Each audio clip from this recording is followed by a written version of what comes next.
C'est bon? En fait, pour la jaquette, on va commencer par détacher la tache du haut. On fait face à une pandémie. Les besoins, c'est que le personnel ne se contamine pas en retirant leur matériel de protection. La rigueur qu'ils doivent avoir et qu'est-ce qu'ils doivent observer pour s'assurer que les gens ne se contaminent pas puis qu'ils sont protégés. Donc, le focus, c'était vraiment la protection des employés. Ensuite, on va se laver les mains. Mon rôle ici comme soutien clinique, c'était de faire descendre les directives qui étaient envoyées par le ministère, qui étaient envoyées dans les CIUS, qui étaient envoyées par nos services de prévention des infections, le département des soins infirmiers, pour dire au personnel, bon, maintenant, voici la façon de procéder.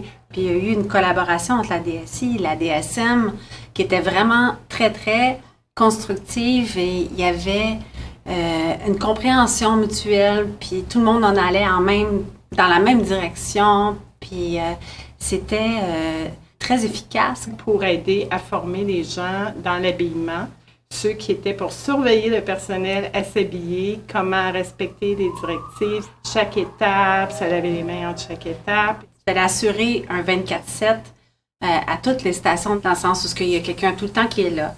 Il y a quelqu'un qui supervise, puis qui soutient, puis qui est là pour aider le personnel quand il enlève le matériel. Puis dire, OK, mais là, tu es rendu, il faut que tu te laves les mains, là, il faut que tu le fasses comme ça, comme ça. Fait que là, il y a beaucoup moins de risques maintenant que le personnel se contamine. Également, c'était un contexte assez difficile parce que les gens avaient des craintes, avaient de l'anxiété. Certains voyaient de leurs collègues tomber malades. Ils étaient inquiets pour eux, pour leur famille.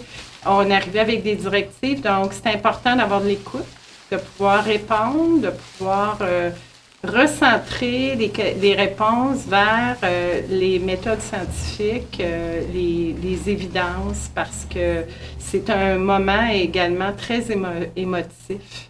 Puis il fallait pouvoir respecter ça, mais quand même corriger le tir pour qu'on puisse avoir des résultats qu'on devait avoir, pour que le personnel soit protégé, pour que le moins possible il y ait de contamination, puis qu'ils puissent se sentir supportés également. J'aime bien ça. En fait, on est là pour le personnel, le membre du personnel qui travaille avec la COVID. C'est sûr qu'au début, il y avait beaucoup d'apprentissage, mais là, maintenant, on est plus là en support moral, je dirais, que support pour les aider. Ils sont super bons, là, maintenant, pour le retrait de l'équipement, là. Ouais. Les gens sont devenus plus familiers avec le port de l'épi au fur et à mesure que le temps passait, parce qu'au début, c'était nouveau. Puis les directives changeaient aussi, donc les gens avaient un peu de confusion. Puis il y avait beaucoup de questions, puis ils n'étaient pas sûrs. Donc il y avait vraiment une campagne aussi d'information. On mettait des affiches, on s'assurait que sur tous les camps de travail, si c'était possible, qu'on communique avec le personnel, qu'on leur rappelle les directives. Il y a même eu des jeux avec de la gouache pour montrer l'hygiène des mains. Il me semble que se laver les mains quand tu enlèves tes gants, c'est la grosse logique. Ouais. Pas à chaque étape qu'on fait, là. Dès qu'on enlève un morceau, on peut se contaminer les mains. Puis là, c'est que par la répétition, on espère que rendu à la 6e fois, après avoir enlevé la visière, le masque, qu'on va avoir couvert toutes les surfaces. Parce qu'on a fait la démonstration avec la gouache, que même en observant la technique, on avait des morceaux de main qui n'étaient pas colorés. Donc, plus on le refait, mieux c'est. C'était pas évident. Ça peut sembler simple, laver les mains, mais c'est pas si simple que ça. Et même en suivant les directives, on manquait des bouts. Donc, les gens, c'était ludique, mais ça créait une atmosphère de complicité. En même temps, ils se sentaient sécurisés parce qu'il y avait quelqu'un qui les surveillait, puis qui disait, bon, ça, tu devrais pas faire ça, ça, tu peux pas. Ça, oui, c'est correct.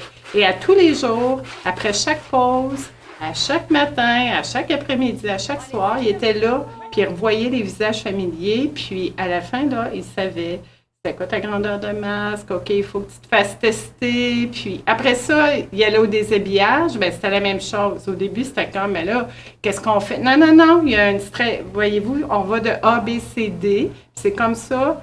Donc, puis des fois, il était tellement fatigué qu'il se souvenait même plus, même s'il savait. Donc, il appréciait avoir des gens qui savaient, qui les surveillaient pour leur dire non, fais ça comme ça. Puis bon, parce qu'au bout de la ligne, c'était pour les protéger.